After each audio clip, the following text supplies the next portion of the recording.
orang yang berbuat bijaksana dan adil, dan Allah Maha Pengampun lagi Maha Penyayang. Itu kandungan ayat yang kelima yang bisa kita kaji dalam kesempatan minggu yang lalu. Lalu kemudian timbul persoalan. Awalnya ayat ini berawal dari kasus begini. Ada seorang musyrik bertanya kepada Sayyidina Ali, "Wahai Ali, andai kata nanti kalau selesai waktu 4 bulan masa jeda itu, lalu kalau kami ini orang musyrik datang menemui Nabi Muhammad, apakah kami ini bakal dibunuh apa tidak?" Nah, itu pertanyaan salah satu dari orang musyrik itu kepada Sayyidina Ali. Maka jawab Sayyidina Ali, tidak. Kenapa tidak? Bukankah masa jeda sudah selesai? Kesepakatan artinya kan sudah habis. Kata Sayyidina Ali, maka Sayyidina Ali membacakan ayat ini, ayat yang ke-6. Kata Sayyidina Ali, orang kafir atau orang musyrik yang datang menemui Nabi, walaupun sudah selesai masa perjanjian, masa jeda sudah selesai, kalau dia datang dengan niat yang baik-baik untuk menemui Nabi, dia tidak akan dibunuh dan tidak akan diperangi. Itu jawaban Sayyidina Ali. Nah, orang itu tanya balik, apa alasannya? Alasannya ini, karena Allah berfirman dalam ayat ini. Ayat yang ke-6, Bismillahirrahmanirrahim. Wa in ahadun minal musyrikin istajaraka, dan apabila ada salah seorang dari orang-orang musyrik, orang-orang musyrik datang menemui Nabi, tujuannya adalah istajaraka, meminta perlindungan kepadamu ya Muhammad. Masa perjanjian sudah selesai, masa jeda sudah selesai, tapi mungkin ada satu atau dua atau beberapa orang musyrik yang memang dengan hati yang tulus datang kepada Nabi, meminta perlindungan kepada Nabi. Dia tidak memerangi umat Islam, dia datang meminta perlindungan kepada Nabi. Apa perintah Quran kalau ini terjadi? Fa'ajirhu, maka beri dia perlindungan. Nah, apa kata para ulama, apalagi ulama-ulama tafsir di abad modern ini? Umat Islam diberikan wewenang dan boleh memberikan perlindungan kepada orang-orang kafir sepanjang tadi niat mereka, gerak-gerik mereka tidak ada tujuan untuk merusak ke dalam Islam. Boleh diberikan perlindungan dan tidak ada perintah untuk membunuh mereka. Lebih lanjut, para ulama tafsir itu memahami bahwa ini memperlihatkan bahwa Islam tidak dibolehkan memaksa orang itu masuk ke dalam Islam. Kalau orang mau masuk Islam, masuklah dia dengan kesadaran penuh, bukan lewat paksa. Tapi kalau dia datang meminta perlindungan, berikan perlindungan itu. Ini perintah Quran. Nah, jadi, cuman yang masalah itu kadang-kadang yang terjadi begini. Ketika umat Islam dalam kondisi sedikit, ketika umat Islam meminta perlindungan kepada orang kafir, justru yang terjadi umat Islam tidak dilindungi, malah dihabisi, diintimidasi, macam-macam. Tapi umat Islam, ketika orang kafir, umat Islam dalam posisi kuat, orang-orang kafir datang dengan tulus seperti ini, mereka terikat dengan perintah Quran, berikan perlindungan. Nah, orang kafir kan nggak punya ayat ini, makanya ketika orang Islam datang, mereka dalam posisi kuat, ini umat Islam kadang-kadang itu yang dihabisi, yang diintimidasi, macam-macam. Nah, tapi Al-Quran begini mulia, perbedaan agama itu tidak mewajibkan, tidak ada kewajiban bagi orang Islam memaksa orang kafir untuk masuk ke dalam Islam. Nah, ini yang menjadi perintah Al-Quran. Dan apabila salah seorang dari orang-orang musyrik itu meminta perlindungan kepada ya Muhammad, fa'ajirhu, berikan perlindungan. Apa tujuan Quran? Apa tujuan Quran? Sehingga Nabi diperintahkan untuk ngasih perlindungan, jaminan keamanan. Tujuan Quran adalah hatta yasma'a kalam Allah, sampai orang itu mendengar firman Allah. Kalimatnya sederhana, sampai orang itu mendengar firman Allah, kalam Allah. Kata para ulama tafsir, mungkin orang-orang yang di luar Islam itu, mungkin hari ini menunjukkan kebenciannya terhadap Islam, itu mungkin karena mereka tidak paham tentang ajaran Islam. Mereka tidak pernah mendengar ajaran Islam. Tapi kalau hati mereka itu pernah mendengar ajaran Islam, jangan-jangan hidayah itu masuk dan mereka akan terbuka dan mau menerima Islam. Itu sebabnya Islam itu perlu disampaikan ajarannya, dibuka kepada pihak-pihak yang bukan orang Islam, supaya mereka mengerti ini yang Islam, ini kehebatan ajaran Islam, ini kekuatan dan kualitas ajaran Islam, supaya mereka dengar. Walaupun dalam ayat Al-Quran, hatta yasma'a kalam Allah, sampai mereka mendengar firman Allah. Walaupun Bapak Ibu yang saya muliakan, dalam tafsir yang kita pakai ini ulama tafsir yang kitabnya sedang kita rujuk, menafsirkan ayat hatta yasma'a kalam Allah ini memang agak harfiah. Pokoknya sampai dengar Farid baca Quran aja udah jadilah. Tapi ulama-ulama tafsir yang lebih belakangan bukan hanya sekedar mendengar kalam Allah, firman Allah saja, tapi supaya dia mendengar makna dari ajaran Al-Quran, supaya hatinya terbuka.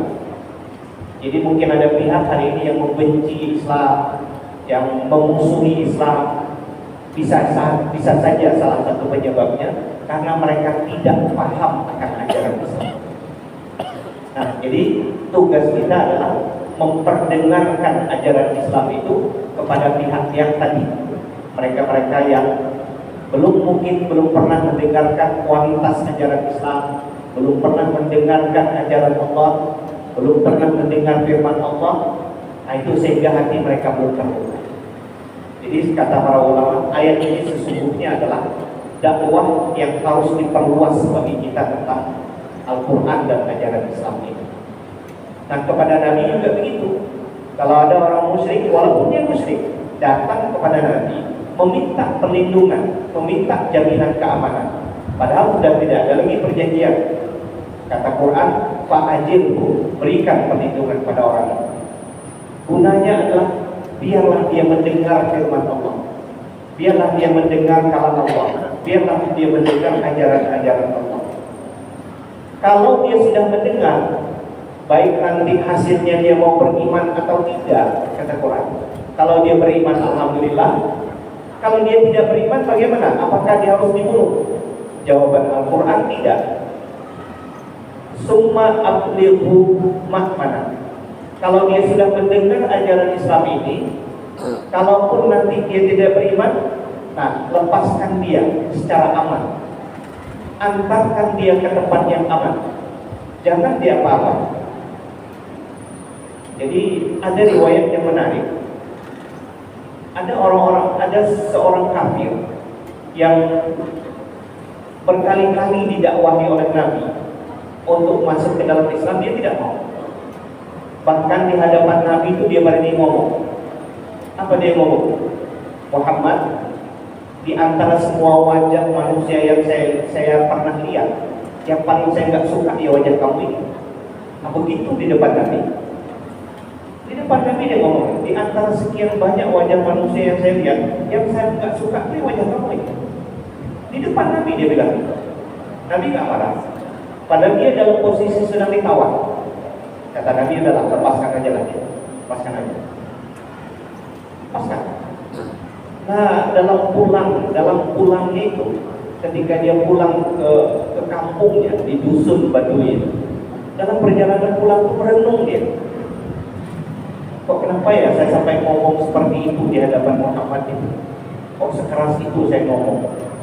Padahal kalau dia mau bertindak tadi, gitu, saya ini kan dalam posisi ditawan. Kalau dia mau, tinggal perintahkan saja, algojonya selesai saya. Tapi kok kenapa saya dilepas? Dalam perjalanan pulang, dia pikir terus. Kok kenapa ya Nabi Muhammad itu kok begitu baiknya? Padahal saya sudah ngomong seperti tadi. Gak ada wajah yang saya benci kecuali wajah kamu. Akhirnya sampailah dia pada titik balik kesadarannya. Nggak sampai di kampung, balik lagi di Madinah, ditemui Nabi. Nah, begitu dia menemui Nabi, dia menyatakan masuk Islam, dia ngomong kebalikannya.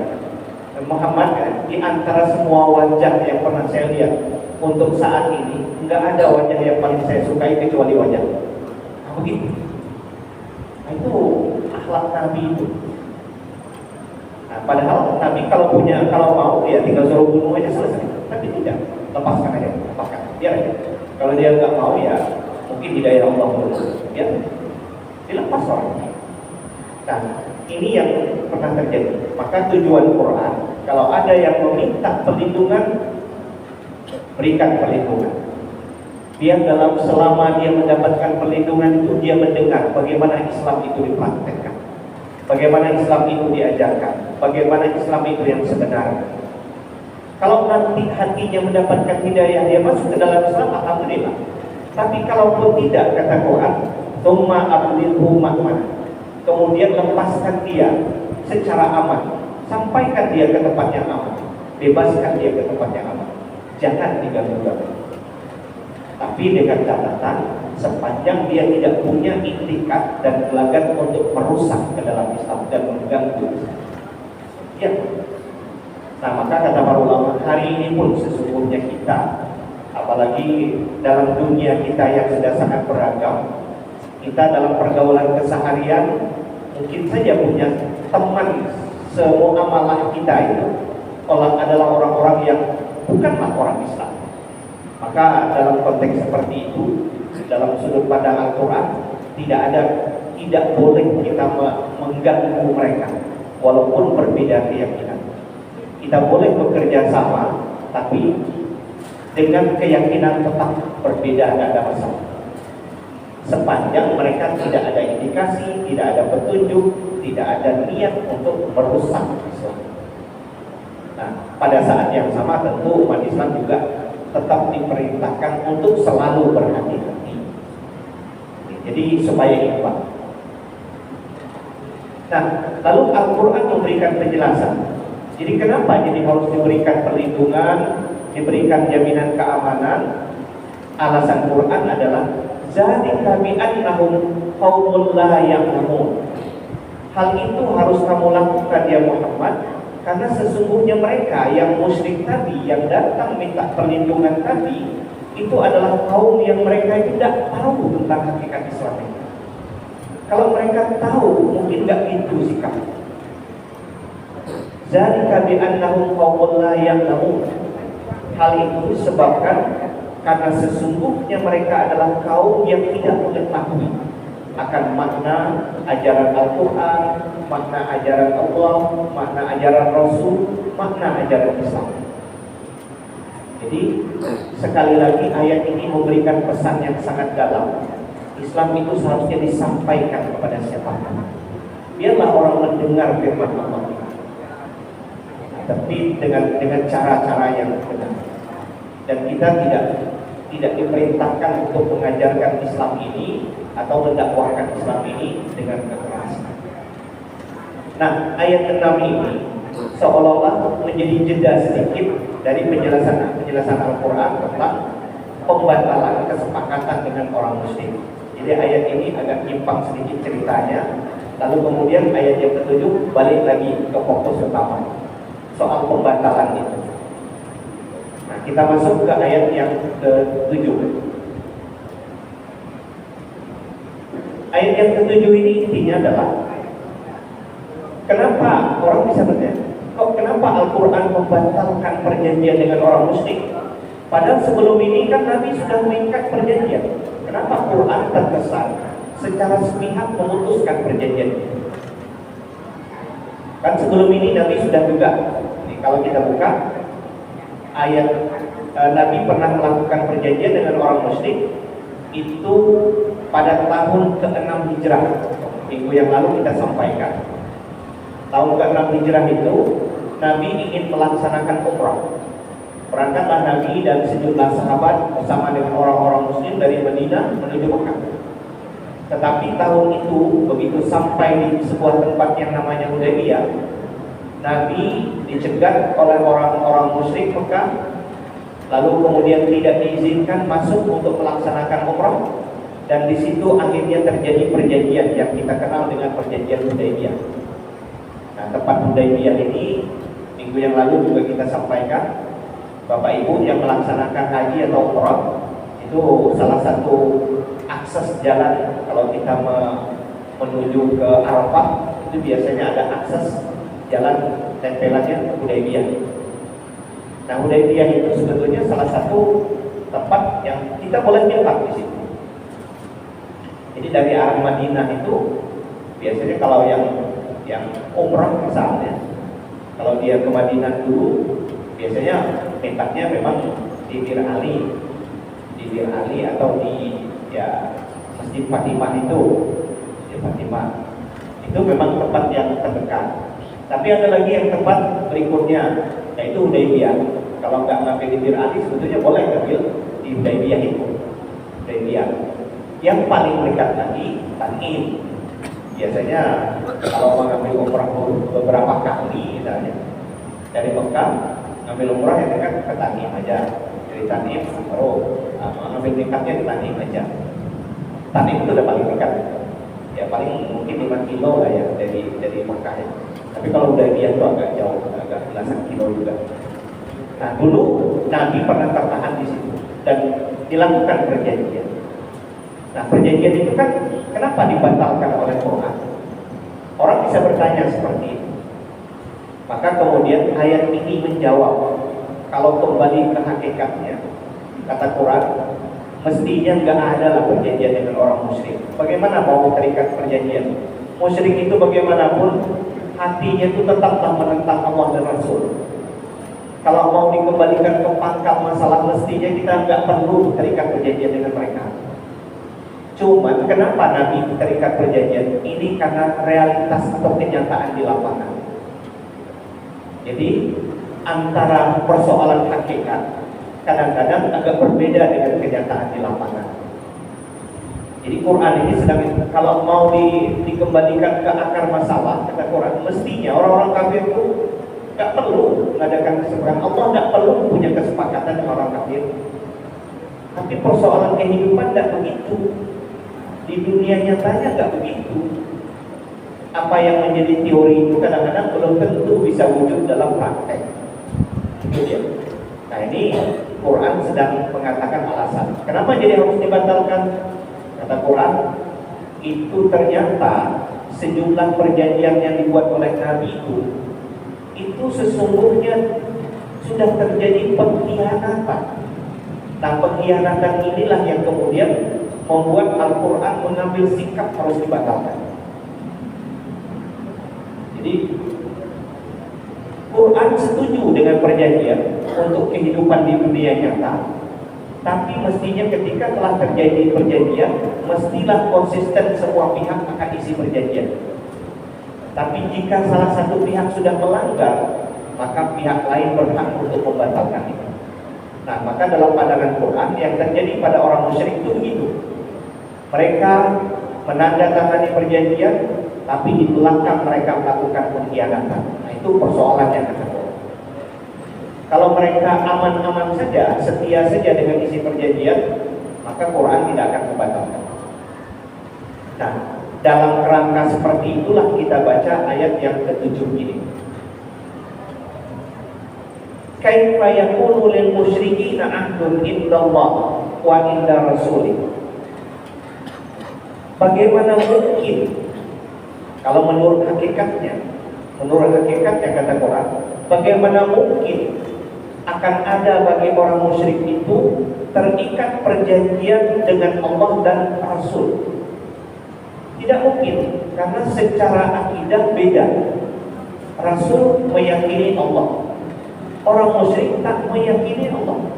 Bagaimana orang yang tak meyakini Allah ini harus terikat perjanjian dengan Rasul? Itu mestinya nggak mungkin, karena nggak sama kelakuannya, nggak sama cara berpikirnya, nggak sama yang menjadi keyakinan.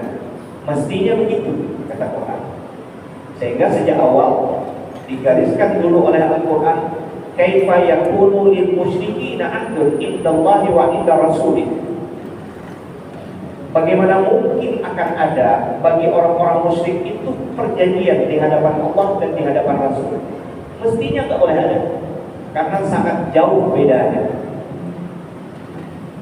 Nah, tapi dunia nyatanya kata Al-Quran, illal ladzina ahadtum indal masjidil haram, kecuali karena ini mengingat kenyataan yang sudah terjadi, kecuali orang-orang yang kamu hai Muhammad telah terikat perjanjian dengan mereka dulu di dekat Masjidil Haram. Nah, Bapak Ibu yang saya muliakan, kata Al-Quran indal Masjidil Haram ini bukan berarti perjanjian itu dilakukan di Masjidil Haram.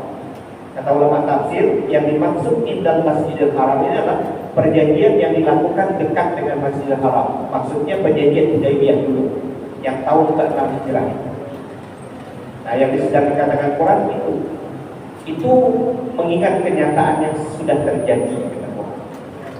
Kalau mau diturut-turut di kehendak Allah, nggak perlu ada perjanjian itu. Nah, terhadap perjanjian yang sudah terikat itu, apa penjelasan Quran? Famastaqamu lakum fastaqimu lahum. Nah, gini komitmen Quran. Maka jika mereka istiqamah terhadap perjanjian terhadapmu, istiqamah itu artinya semua kesepakatan itu tidak ada yang dikhianati. Orang musyrik itu tidak mengkhianati isi kesepakatan. Kalau sepanjang itu mereka sepakat, mereka istiqamah, kata Quran, famastaqamu lakum fastaqimu. Kamu juga hai Muhammad dan orang Islam mesti juga istiqamah dengan kesepakatan itu. Jadi kalau orang musyrik tidak mengkhianati perjanjian, maka orang Islam juga tak boleh mengkhianati perjanjian, tak boleh membatalkan secara sepihak. Nah, begini Quran membimbing kita. Kenapa jadi tak boleh dikhianati perjanjian itu? Innallaha yuhibbul muttaqin. Karena sesungguhnya Allah senang terhadap orang-orang yang bertakwa. Nah, satu di antara ciri orang bertakwa itu adalah tidak mengkhianati perjanjian. Salah satu ciri orang yang bertakwa itu dalam pandangan ayat ini adalah dia menyepakati isi perjanjian yang telah dibuat dan dia tidak mengkhianati perjanjian itu. Kalau misalnya dalam perjanjian itu ada kemungkinan muskil untuk dilakukan, sulit untuk dilakukan, rundikan balik dengan pihak sebelah. Kalau mau dibatalkan, batalkan secara bersama. Nah, bukan berarti perjanjian tak boleh dibatalkan dalam pandangan Quran. Tapi kalau mau dibatalkan, lakukan kesepakatan ulang, lakukan perundingan ulang, boleh dilakukan pembatalan. Tapi melakukan pengkhianatan itu tidak disukai oleh Allah. Jadi Quran membantangkan baik orang kafir apalagi orang Islam untuk berkhianat, meskipun itu perjanjian terhadap orang kafir. Nah, lalu kemudian di ayat berikutnya Al-Quran menunjukkan sikap. Kenapa jadi perjanjian itu langsung dibatalkan oleh Al-Quran? Nah, ini awal-awal surat At-Taubah saya sempat menyampaikan. Para sahabat itu ketika ayat At-Taubah turun ini ada yang berkomentar. Di dalam ayat At-Taubah ini sepertinya semua rahasia dan kelakuan licik orang kafir dan munafik itu kok diungkap ya? Kata para sahabat. Kami hampir-hampir tidak menemukan lagi ada celah bagi orang-orang kafir dan orang munafik itu, melainkan semuanya dibuka di dalam surat At-Taubah ini. Nah, salah satunya kita boleh lihat di ayat yang ke-8 ini. Ini Al-Quran mengungkap sisi buruk orang-orang musyrik. Dan ini menjadi pelajaran bagi kita. Apa kata Quran? Kaifa wa iyazharu alaikum la yarkubu fikum illa wala zimma. Bagaimana mungkin perjanjian itu bisa dipertahankan? Mustahil, kata Quran. Bagaimana mungkin perjanjian itu bisa dipertahankan? Lihatlah kenyataannya. Wa iyazharu alaikum, jika orang-orang musyrik itu memperoleh kemenangan atas kalian, hai orang muslim, Apa yang kemudian mereka lakukan? Apa sikap mereka?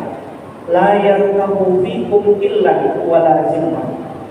Mereka itu kalau sudah merasa di atas angin, merasa menang, itu tidak akan lagi memperdulikan meskipun ada hubungan kekerabatan, apalagi perjanjian. Mereka secara sepihak bisa saja menghancurkan. Nah, itu watak mereka, orang musyrik itu. Kalau lagi mereka posisi di atas angin, orang Islam itu dihabisi saja, tak pandang dulu. Tak pandang bahwa itu ada kerabat di situ, ada saudara di situ, itu nggak pandang. Apalagi perjanjian, hubungan kekerabatan pun tak pandang.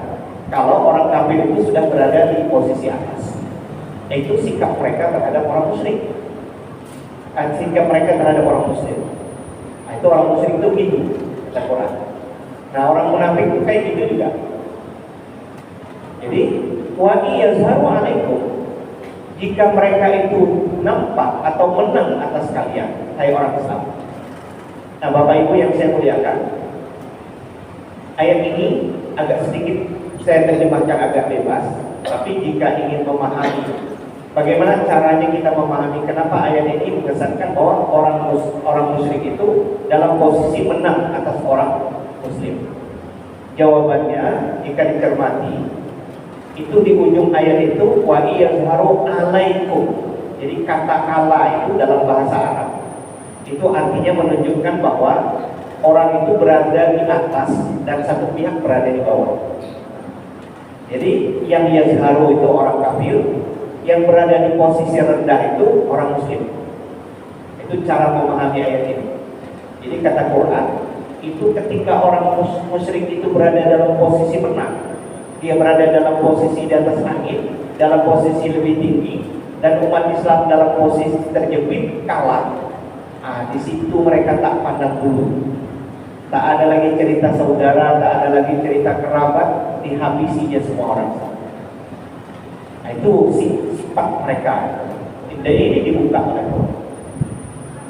Dan ternyata memang sampai hari ini pun, mohon maaf, kalau saya boleh sebut itu contoh, saudara-saudara kita hari ini di Palestina, mereka dalam posisi tidak berdaya, itu dihabisi semua. Dan kita dipertontonkan hampir setiap hari dengan fenomena ini. Dan itu berlaku di banyak kasus dalam sejarah. Dulu beberapa tahun yang lalu mungkin Bapak Ibu yang pernah mendengar dulu ada perang di Serbia, Herzegovina. Serbia itu banyak orang itu yang dibantai itu orang Islam. Itu dia. Fakta sejarah berkali-kali membuktikan itu. Nah, ini nggak ada cerita saudara lagi mereka. Kalau sudah di atas angin itu habis ya. Dan dulu juga. Tapi ini sejarah mungkin sudah ratusan tahun. Ketika misalnya Genghis Khan, ini orang dari Mongolia, salah satu penakluk dunia terbesar, Genghis Khan, itu pernah menghancurkan kota Baghdad. Baghdad isinya orang itu. Kota Baghdad itu dihancurkan, dan itu diriwayatkan orang Islam yang dibunuh itu mungkin hampir 1 juta. Dan perpustakaan besar yang dibangun oleh orang Islam di Baghdad itu dibuang ke sungai Tigris itu, sungai Efrat itu. Itu kata para ahli sejarah, itu tinta buku itu, tinta kitab-kitab yang dibuang ke sungai itu. Sungai itu aja menghitam karena tintanya gampang. Jadi umat Islam begitu. Jadi ketika orang kafir dalam posisi di atas angin, begitu sikap mereka terhadap orang Islam. Nah, ini yang dibuka. Jadi mereka itu la yarkabu fikum illan wala zimma. Mereka itu tidak lagi memperdulikan, tak lagi menghormati hubungan kekerabatan, apalagi hubungan perjanjian. Lidah mereka itu yurdunakum bi afwahihim. Mereka itu menampakkan keridhaan di mulut mereka. Mulut mereka itu cantik, manis terhadap orang Islam. Tapi kata Quran, wayak qulubuhum, tapi hati mereka itu tak sama seperti yang ada di dalam mulut mereka. Gitu. Bermulutnya manis terhadap orang Islam, tapi hati mereka rusak. Ini salah satu sifat mereka. Terakhir ditutup wa aktsaruhum fasiqun. Kebanyakan orang-orang kafir itu, apalagi pemimpin-pemimpinnya fasik. Itu tak mengenal arti maksiat, itu nggak ada lagi di kepalanya, nggak ada lagi di hatinya. Nah, inilah sikap orang musyrik yang digambarkan oleh Al-Quran.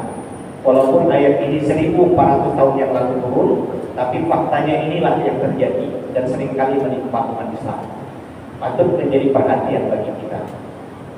Bapak Ibu yang saya muliakan, ini yang bisa kita sampaikan dalam kesempatan ini. Mudah-mudahan ini bermanfaat. Hadanallahu wa iyyakum ajmain. Assalamualaikum warahmatullahi wabarakatuh.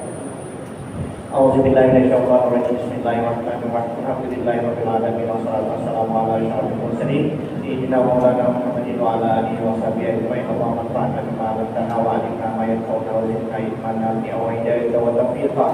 Allahumma ij'alna minal ulama'il aminin. Allahumma ij'alna minal ulama'il aminin. Rabbana atina fid dunya hasanatan wa fil akhirati hasanatan wa qina adzabannar. Walhamdulillahirabbil alamin. Assalamualaikum warahmatullahi wabarakatuh.